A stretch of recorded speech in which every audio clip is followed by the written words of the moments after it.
you were never meant to chase. Not wealth, not success, not even happiness. What you're looking for was never running from you. It's simply vibrating on a frequency that your striving can't reach. Not because you're unworthy, but because effort alone is noisy and abundance is quiet. Real wealth, true abundance, responds to something quieter than thought and stronger than willpower. It responds to resonance, to vibration, to who you are when you stop trying. Most people are taught to get rich by grinding harder, reaching further, and outsmarting everyone. But have you noticed? The ones who actually live in flow don't look like they're fighting anything. They're not perfect. They're not even always trying. But they're in tune.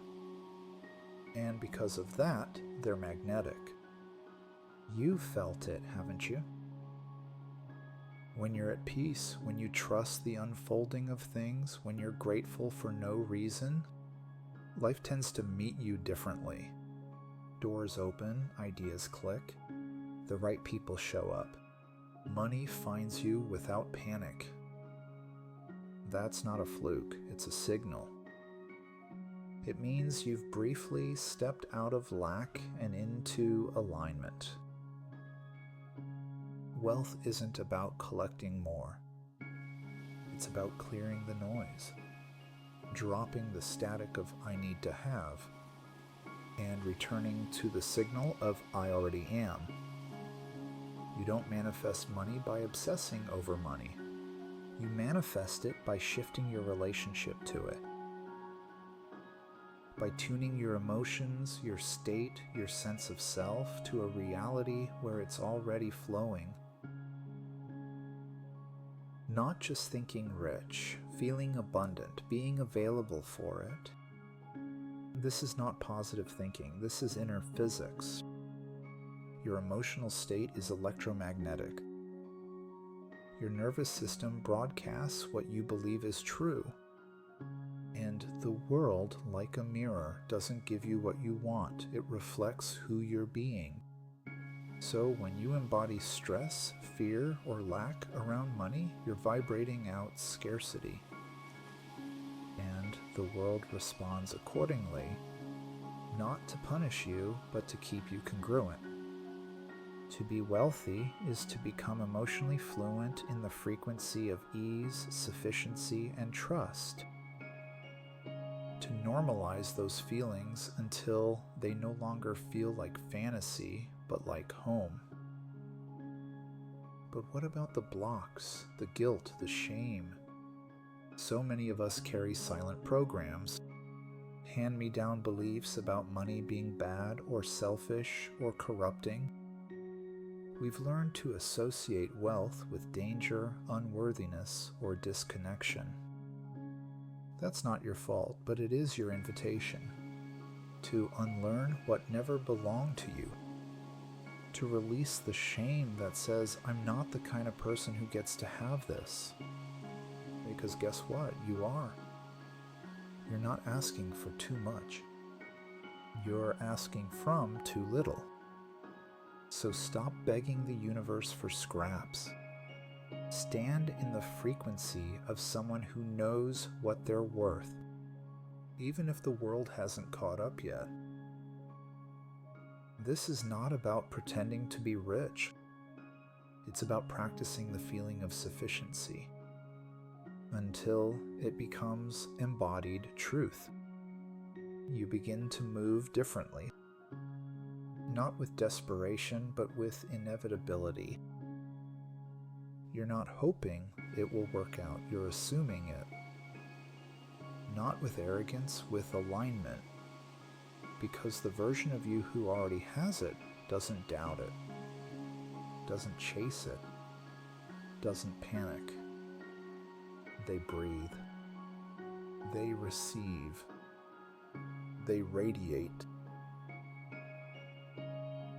If you truly believed you were magnetic to wealth, how would you feel right now?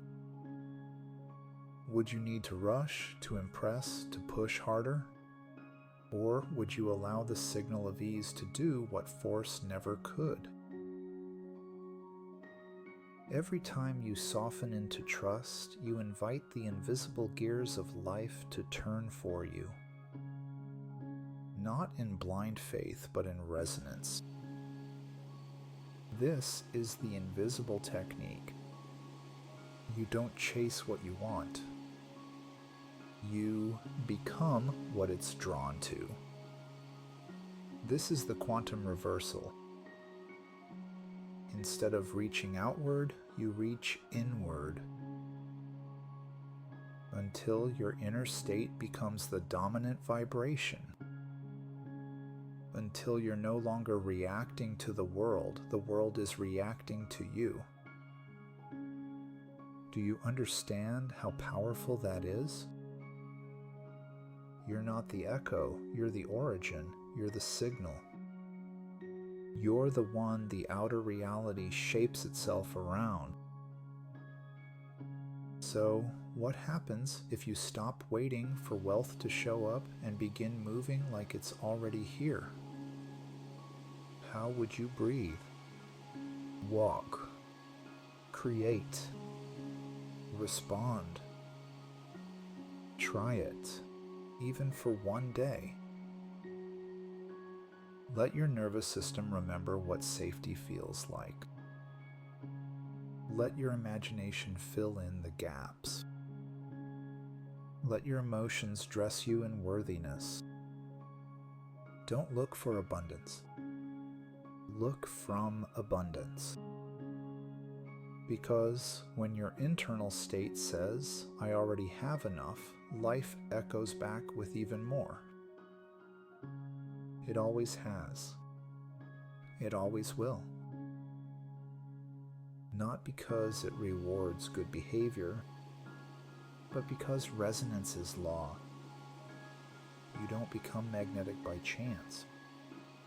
You become magnetic by alignment.